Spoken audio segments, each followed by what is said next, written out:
Hey everyone, hey and welcome back to yet another episode of Battle Rap Resume. This is your host Tom Quee. We are here with yet another event preview, and yet again, very happy to say I'm joined by Training Day staff, Don't Flop cameraman, good friend of the show, Ryan. How's it going, Ryan Morgan? What's good, man? Good to be back. It's been a while. It has. I think the last time we were doing the Next in Line recap, which was just seems like yesterday, but it was like 2 months ago or so, or something like that. So it's just crazy. And you guys are, pushing forward. Next in Line was, by any account, an unbelievable event. The fact that it was you guys' first real showing was just, just mind blowing, really. And are you trying to capitalize on that momentum? Like, how long has this been brewing, this event?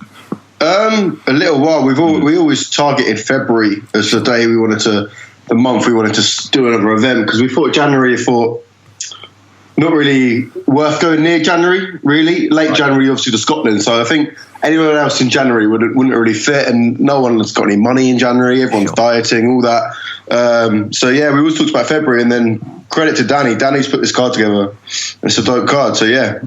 And the concept, we had the Next in Line kind of idea, the people coming up in the standings. Now we have small room sessions. What's kind of the thinking behind this? This is one of Er's concepts, and Er's been working with Danny to work on the small room sessions idea to bring back exclusivity in battle rap. There's only 30 places available.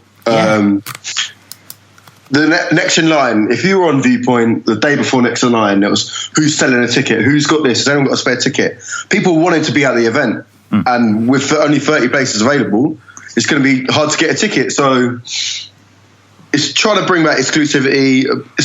Everyone knows battles are better in small room, and Next in Line proved that.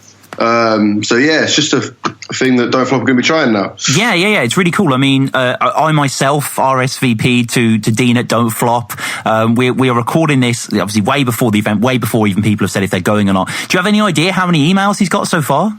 I have no idea. I haven't asked him. He said he was going to look through today. I haven't heard from him today, so I'll find out. But I think quite a few so far, so yeah. All right, and it's Friday the 10th of February. As I say, it's free entry, so you have to email Dean at Don't Flop if you listen to this, maybe to get yourself a place. I don't know if that had been cut off by the time we go live with this. And it's a secret London location. You said before we went on air, Ryan, that I can't ask you, lips are sealed sort of thing. But what is the thinking of that? Is that, again, that exclusivity kind of idea, or...? Yeah, pretty much, really. I can't really say much more about the location, but yeah, that's it, really. I want to keep it a bit more low-key. Yeah, and is it going to be secret location as in, it's just this bar and, it's just here? Or is it secret location in, it's going to be on like a floating platform or something, or what? We're all meeting at the airport. Right. And we're all going to Spain, and we're going to have it in Ibiza. Holy shit. Okay. Yeah. Well, you heard it. That's the plan. Yeah. We're Training Days Ibiza in February. That's what it is. That makes sense. And kicking off Training Days Ibiza is Artifact versus Orwin, which, I mean, it kind of makes sense. A lot of these matchups, these are people that have had battles prior on Training Days cards and such as, and putting these two guys together made sense. Orwin, I think most of us saw against Lazy Ass Jack. He's really good. Artifact as well battled Mafro. I just want to ask, why isn't Mafro on this card? Didn't he win? Because he hasn't got room on the card. There was a lot of people we wanted to put on the cards. Yeah, we just wanted to get as many as the tryouts back from Next in Line as possible. Mm-hmm. We also wanted to get Orwin back as well, obviously, because he hasn't been back since the Sunburn. Yeah. So yeah, we just wanted to focus on getting that. We thought that'd be a good matchup. I really like Artifact. He's got a bit of the Jay Dillons about him, really. Yeah. So that's not that it's a bad thing at all. But man, I just want to get him back, and there isn't room. We've got Topher and Carbon back as well, so trying to squeeze everyone, it's a bit difficult. So yeah, we're just trying to build up these names, really. Yeah, no, that makes sense. Yeah, and both of these guys are great. It's like the whole card really is stacked with kind of interesting, matchups from a lot of these people. I have to say that I'm going to be a little bit biased here and say that I want Artifact to win, just because he got in contact with the show the other day and said that he really liked Battle Rap Resume. So for that, Birmingham bad as well, isn't he? He is. He asked me actually where my accent was from. I think he recognised it. So yeah, he is Warsaw, Burntwood sort of way. Okay, yeah. So, but yeah, that's not to say that Orwin isn't excellent as well. Had a lot of arse material against Lazy Ass Jack, which was which was interesting. But yeah, and a good one to kick off. We push forward. What did you say? You mentioned this matchup as well. Topher versus Carbon, Ryan. Yeah, man. This was set up at Next in Line. Danny set it up straight away. He said, "I want you two against each other at the next event." So that one's been in the works really since Next in Line, because personally I think they were the best two tryouts that day. I really, really liked Topher, and he was massively slept on in his battle. It was really, really good battle. Both of them had really good battles. So yeah, just made sense, and like they were both really good considering in tryouts you don't really have a lot to go on. Yeah, like you don't have a lot to go on other than their Facebook page or their name. So it'll be really interesting to see now that people know a bit more about Topher. Like Carbon can go in on his accent or the battle with Scott Early. Like Topher can go in on his slight choke, etc., etc. And Artifact can go in on all win. So, like, a lot of tryouts are quite indirect, and that's not their fault. So, I'm quite interested to see them try and be more direct, really. Yeah, Topher was very impressive. Yeah, man, I really like Topher. Very accomplished, and especially in avoiding headbutts. But you know, that was so close. Yeah, the footage does not do justice to how much I thought he'd actually just been headbutted. It was mad. It was mad. Yeah, it was crazy. If Topher was to like be forward a millimeter, it would have been. He would have math offered the whole event. But thankfully, that didn't happen. And yeah, Carbon as well. I mean, interesting character, great charisma. Had one of the lines of the event that really stuck with me. Actually, Carbon. I was just thinking about it in my head when I left. Straight for the heart, like a Torino medical. You know, just actually killer line. I mean, yeah, football bars. Big up the football bars. More of them. We're going to get onto Crafty later, but this could be definitely an interesting one. I think maybe Carbon's got his work cut out for him a little bit. I don't know. I think Topher's just good. Topher's like got a lot in his arsenal. Yeah, I think Topher's for a tryout, he was so polished and had seemed to have his delivery quite well down, his style quite set out already. Whereas a lot of tryouts are often trying to work out what they are, and hopefully that means Topher can build on it early. And Carbon, don't put him past him, man. He's got some good written stuff. Yeah, and I'm sure he'll deliver. He knows battle rap inside out, Carbon, as well. Yeah, you get that appreciation. And Dan's also been in touch with the show. I'm not going to mention everyone that's liked Battle Resume and me showing my biases, but it's very appreciated. And another great match. I mean, these two coming up now. A guy that I love in Don't Flop, huge fan of him, King of the Rollins as well. Lazy Ass Jack, so awesome to see that he's getting a match despite not moving head in top 8 versus Ill Rollings. I mean, what do you make of this one? I think this is really interesting. A massive clash in styles. Ill Rollings has come a long way since he was Method Monk. A long way. Why did he change his name? Sorry, I don't really like Method Monk's a better name. His name is Phil Rollings. Right. So Ill Rollings. I much prefer Ill Rollings to Method Monk.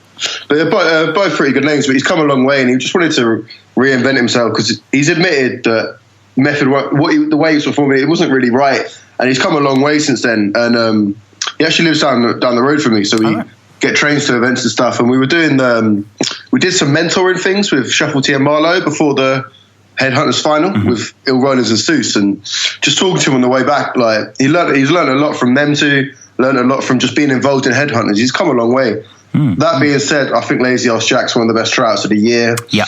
And the battle with A was my favourite battle of top 8 so far, so this one should be really, really good. I thought Lazy Ass Jack was a bit unlucky to go out, maybe. It changes my mind on who I think's gone through every time I watch it, but yeah.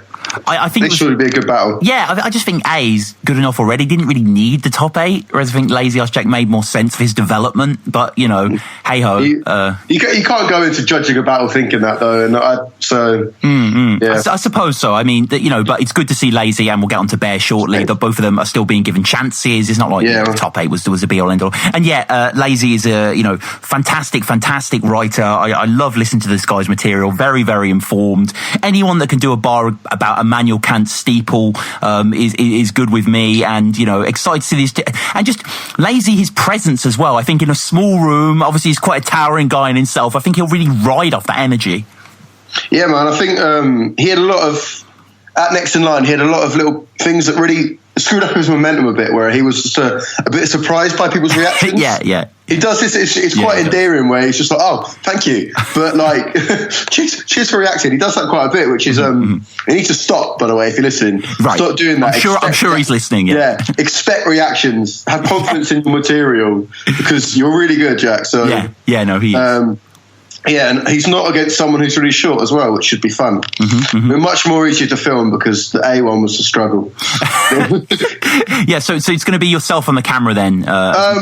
believe so. We haven't really sorted out what it's going to be yet, but yeah, I believe so. Sure. Well, depends who can get to Ibiza, I suppose. So, yeah, exactly. We've got passports issues. The logistics of that. But, someone I'm sure who has a passport, I'm not quite sure what I mean by that, but we get onto Bear Solutions.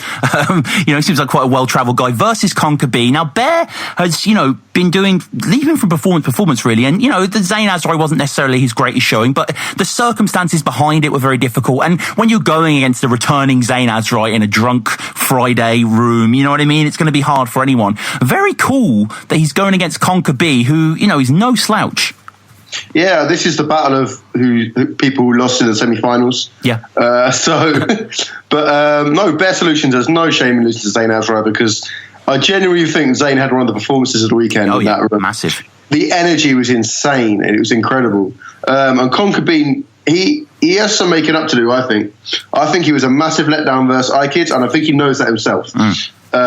He came sloppy, unprepared, and I think he knows that. So, and Bear Solutions is so hungry to always perform well, and he knows it wasn't his best. I was talking to him the other day, and he wasn't very happy at all with his performance against Zayn. So they're both hopefully hungry for this one and got something to prove. So yeah, I think Conquer could prove to maybe be Bear's hardest opponent yet if he's on form. Oh, big time, yeah. Well, apart from Zayn, we're cutting Zayn out of that. True, yeah. It was a bit of a... But I think kind of this is... But they're both preparing for it. They're both going into... Obviously, Bear is doing great. Great to see him back in this environment as well. This is going to be... they're kind of similar in the kind of jokey, janky sort of thing, but Conquer's got more of a kind of, I guess, naturalness to him, and Bear's a bit more arch. I don't mean that in a bad way, but it's going to be... I see what you mean.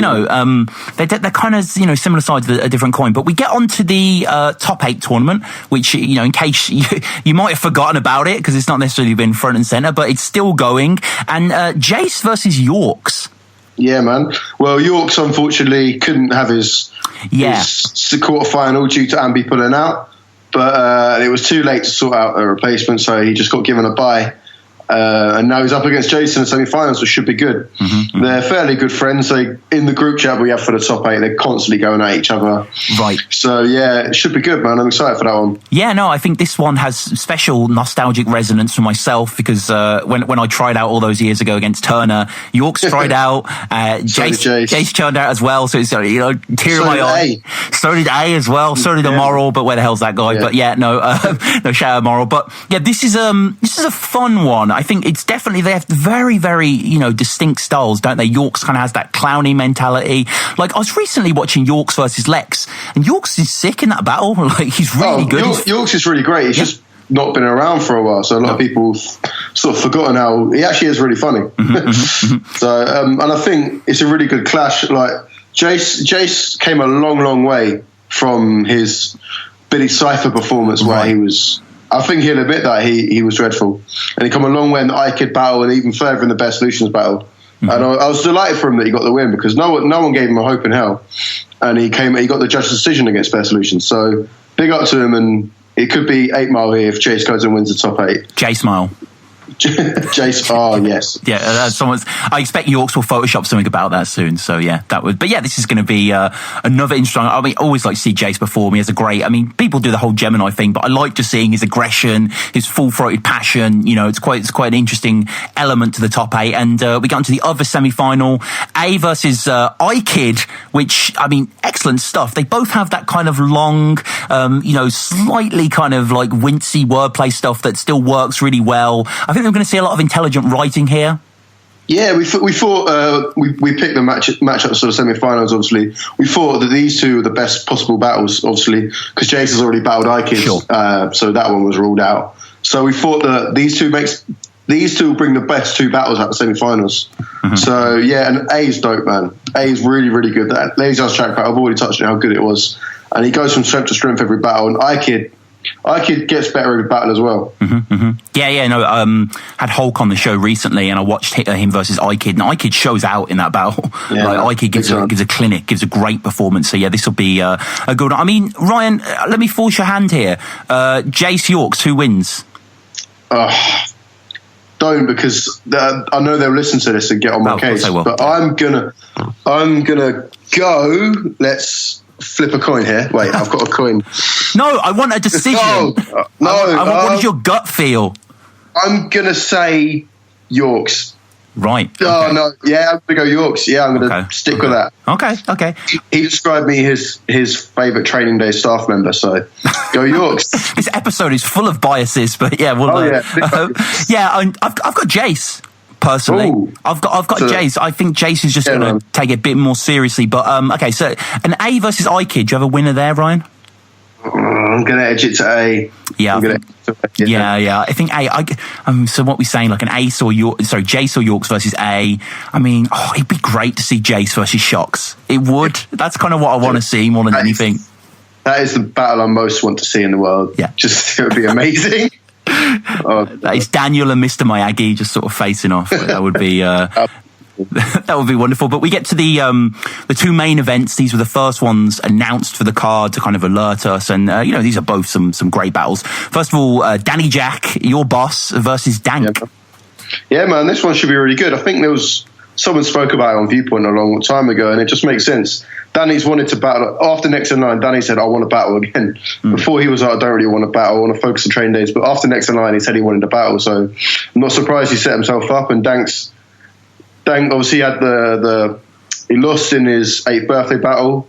No shame in that. And then he had the E Farrell battle cancelled. So yeah, I think this should be a really good battle. I think they both don't take themselves too seriously, which should make it quite fun, I think.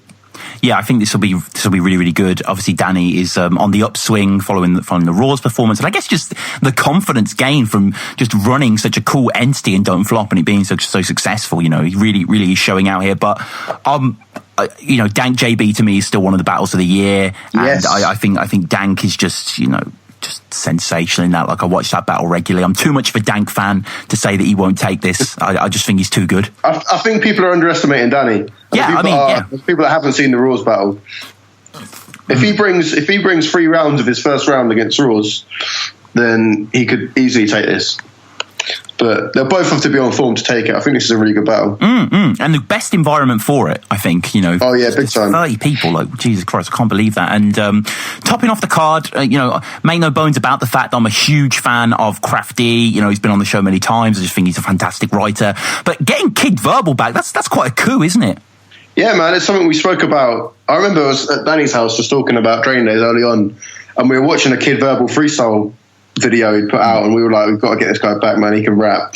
Kid Verbal's dope, man. I watched the Hennessy battle the other day and the Bizzo battle, and they're both crazy. The Bizzo battle, can I just say something that most people don't seem to say? Bizzo's dope. Bizzo's really good in that battle. Bizzo writes his arse off in the battle. He has some killer lines in it. That's got 28,000 views, man. That's done really well. It's nothing to be said. Kid Verbal, the Hennessy battle, 27,000 views. Kid Verbal, man, he's the man. So we've been looking to get him back for a while, and I think this is a good matchup. Yeah, this is a really good matchup. Good to see Kraft getting his dues as well. He's had kind of a bit of a more fallow kind of 2016, and good that he's kicking off with the headline battle against someone really interesting. I mean, Ryan, I'm a little, I don't want to say worried, but like, Kraft has never gone against such aggression. Like, you know what I mean? Is he going to wilt? Is he going to, I don't know. No, he won't wilt. I don't think he'll wilt, mate. But, wrong word. But no, I think it'll bring out the best in him, and it'll maybe help him fix up, maybe bring a bit more aggression himself, and it'll bring the best out of him. Kraft recently had a gift to the gab battle, I think, didn't he? Yes, against Salas. Yeah, I heard his material. I was talking to him a while ago, and he was saying how he think that'll do a lot for him, and that'll make him a better battler. And I think this will do the same. Yeah. This will Crafty's faced recently Sean O'Mac and was it XQZ he faced? Yes, he did. Yeah, that was a good battle. Yeah, man, that was a really good battle. Yeah. And he proved in that one that he's on fire at the moment. I think this will help him get more well-rounded and start getting at them top tier. Yeah, Crafty's got an amazing writer. If he brings that aggression and performance that Kid Verbal brings, then he could go far, Crafty. So hopefully this will bring out the best in him. Yeah, this is definitely the battle I'm most excited for. Like, Kraft, again, is one of my all-time favourites. I think he's absolutely gifted with the pen. Kid Verbal, just he can get into that mode, that kind of just cleaver mode where he just, his hood down kind of thing, is just crazy. And I think this will be the perfect thing to top it off. Kind of an interesting juxtaposition. Danny versus Dank is probably going to be a more laid-back, kind of clowny sort of battle. And I think this is going to be a full throttle to cap it all off. Yeah, I'm very much excited for this this battle is going to be so good. When Danny told me he confirmed it, and I was just like, yes, this is going to be insane. Kid Verbal's, check out his freestyle videos on YouTube. Check out his battles. He's so good. And it's a shame the Shocks battle never went down. Yeah. Because I imagine how good that would have been. But it's a shame. Is the no-fly zone still enforced, or...? I have not checked. Okay. I've not checked with Shocks. Yeah. We'll have to double check that with the Rebel himself. But before we fly to Ibiza, we'll check. Yeah, well, that's very important. Very important to check. Yeah. And live music finally. OD and Press One. That's pretty cool. Yeah, man. I didn't know about this until the fly got announced. I was like, oh, nice. Yeah. I went to see Press One at his album launch. It was really good, man. Oh yeah, he's dope. Odie's a guy that's on his album as well. Really good. He's been working some new stuff since then as well. Press One's probably one of the most talented musicians in No Flop. And on beat he's crazy, and so that should be really good vibe. There's going to be about 50-60 people there in total, obviously, with battlers and staff. So it should be it's a small room, obviously, so battles and music should be fun. Yeah, it's crazy. It's just trying to make events more fun, really. A lot at the big events there's a lot of waiting around, a lot of this and that. This will just be battles, music, people enjoying themselves, really. Yeah, I can't wait. I should say again, if you listen to this, RSVP to Dean at Don't Flop. Although I kind of don't want you to, because I don't want you to jeopardise my place. So maybe don't do that. And I guess finally, Ryan, I just want to ask selfishly, when I was at 8th birthday pre-party, I recorded tons of interviews. Yes. When are they coming out, man? There was some great footage there. I'm sending it to. Do you know the Next in Line Experience video that came out? Yeah. We're doing something similar with 8th birthday, really. So once I've sent them over to Billy, he's going to put it all together. Sure. It will come out. Sure. Hopefully soon. Probably towards the end of the 8th birthday uploads. Right. Yeah, that makes sense. That makes sense. Yeah. As a roundup, really, of the birthday. So they will come out. Yeah. If not, and if that doesn't happen, they will get released. Don't worry. Okay. Because I can't let some of those interviews not see the light of day. Some of them are amazing. Yeah, they were great. You weren't there on the Saturday when we had no interviewer because you didn't come. Right. We had O'Shea and Juan interviewing each other, which was great. Which was amazing. I can only imagine. Maybe it was for the best. But I guess we'll wrap up, Ryan. How do people get at you? Didn't you just release some documentary about a local football team? Yeah, man. That was for my master's degree. We had to do a 3-minute documentary piece on did it on my local non-league football team. So check that out on facebook.com/sportsgazette. Really good. So check out that. Check out my website, please, ryanmedia.co.uk. Book me and pay me for stuff, because then I can make training days really good. And follow me on Twitter at Ryan Morgan Media. So buy tickets to Keeping It 140, by the way, because that's going to be incredible. Fucking Afghan Dan! That's mad. Crazy. That is insane. I can't wait. Literally, as soon as it got announced, I was like, looking at Airbnbs, looking at parking. I was like, I need to be there. And obviously Scotland event coming up as well. That should be dope. Yeah, Don't Flop is killing it. Absolutely killing it this early year. Yeah, that is going to be my Afghan Dan versus Peace Soldier. Jesus, that is just inspired. Absolutely It's amazing. Yeah. And then we got North East South coming in March, hopefully. Damn, man. It's all going down. But Ryan, as ever, man, thank you for coming on. No worries, man. All right. See you around.